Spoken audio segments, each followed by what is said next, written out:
Fake nails to vampire teeth. File the nail. Dentures? I'm gonna test this out. I just got these at my local drugstore. They look like a good teeth color. Pull these out. I also have a ton of nail care stuff. I'm gonna clip it a little first. Now we're gonna give it a little shaping. It actually filed very easily. Now here's my denture glue, something I never thought I'd be saying. Put a little dot on the back, and here's the moment of truth.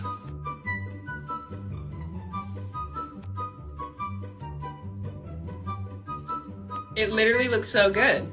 And feels very solid. I give this hack a 10 out of 10. You guys definitely need to try it.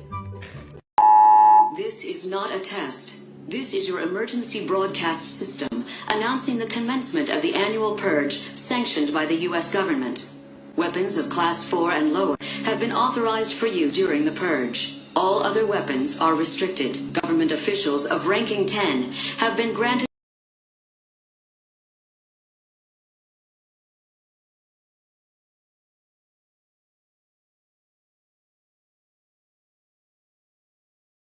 and emergency medical services will be unavailable until tomorrow morning at 7 a.m. when the purge concludes.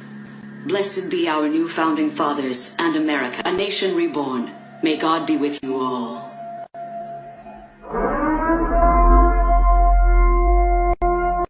This is why you should never look through a keyhole. A middle-aged man decides to spend the night at a hotel. He checks in at the front desk where the attendant gives him the key to his room. Before he can make his way up towards his room, the attendant stops him quickly. She informs him that on the way to his room, there's a room with no number on the door. This door remains locked as no one is allowed inside. The man is curious at the time, but decides to listen to the attendant. He makes his way off to his room where he lets both himself and his curiosity rest for the night. At the end of the following day, he finds his curiosity getting the best of him. He can't get his mind off the locked door in the room that stands behind it. He makes his way down the hall and stands before the door, overwhelmed by the sight of it. He tries the handle, but it won't budge. After a few seconds, he decides to peek through the keyhole. Immediately, a burst of cold air brushes over his eye. Nevertheless, he can see through the keyhole and into the hidden-away bedroom. Facing away from the door, there stands a ghostly woman leaning her head against the wall.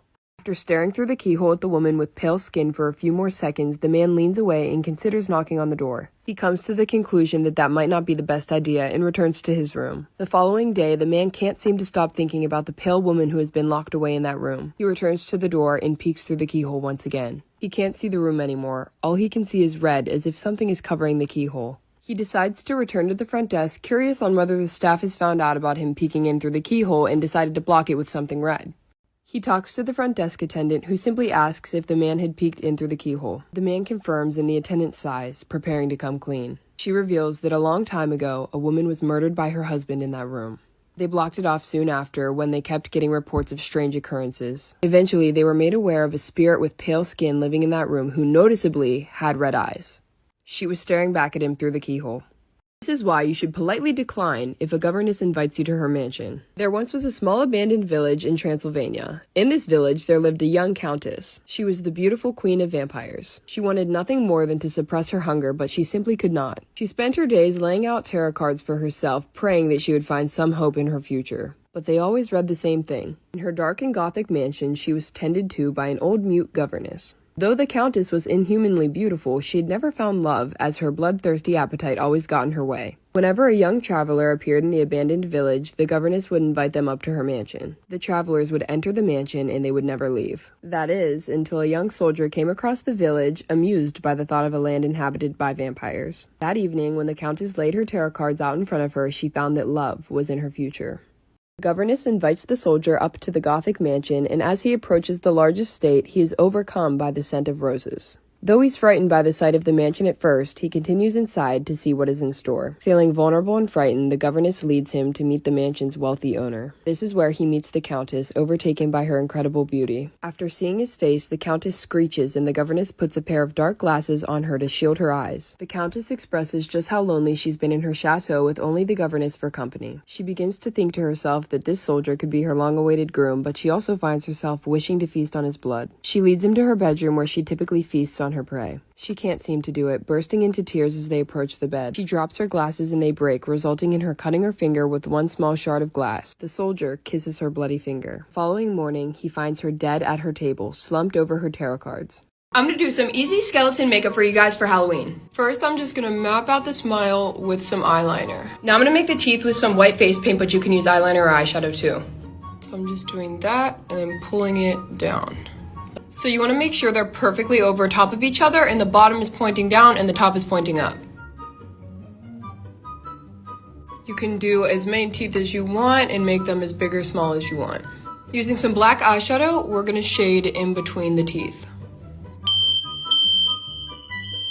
And I like to extend the line past the teeth. Going back in with the eyeliner in between. Now just taking some black shadow to outline the cheekbone. And then just shade that in. Eyeliner for the nose. And I'm just gonna do a black smoky eye. Some glitter.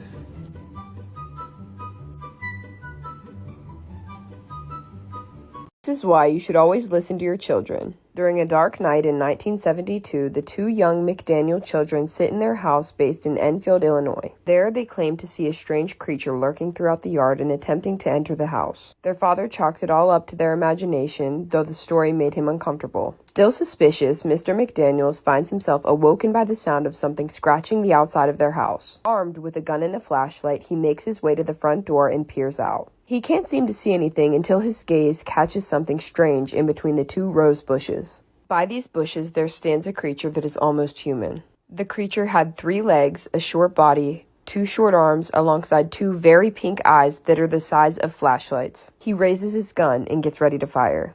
Quickly, McDaniel fires his gun 4 times, aimed at the horrifying figure. He strikes the creature once, which causes it to hiss like a wildcat. It continues fleeing, making its way towards a railway embankment. McDaniel watches in shock as the beast leaps 3 times, making it 80 feet in those few jumps.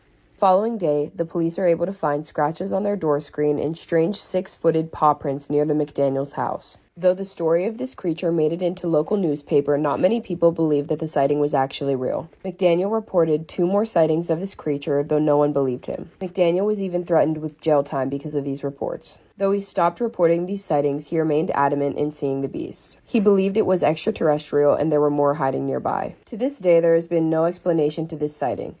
I literally look like a bug that just got hit with a fly swatter, but I'm gonna be wiping on my makeup. Well, I'm not actually wiping on makeup. I wiped off my makeup and put it in reverse. But if I could wipe on makeup like this, that'd be a pretty nifty skill. But anyways, I'm throwing this bad boy in reverse because y'all said that girls would give me 100,000 likes if I did it. So here it is, TikTok. Please put me on the For You page. Like, come on. Please. I'm begging you.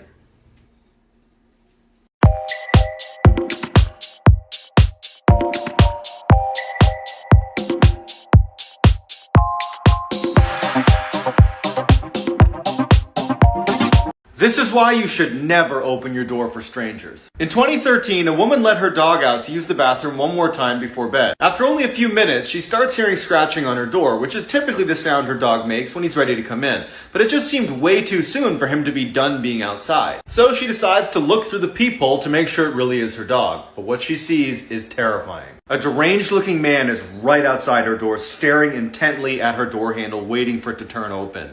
As she's looking in horror, unable to do anything, he starts scratching at the door as hard as he can, never leaving his gaze from the door handle. She manages to stifle a scream, she backs away and realizes her dog is still outside. So she goes to the side window, but there's no sign of her dog, and so she goes back to the door to see if maybe the man's moved. He hasn't moved, his mouth is open, and he's staring directly at the peephole. Then he turns around and walks away. With the man gone, she discovers her dog unharmed, his leash had just been cut. But that means he had a knife. Today, I'm going to be recreating this special effects look that I tried to do a few years ago.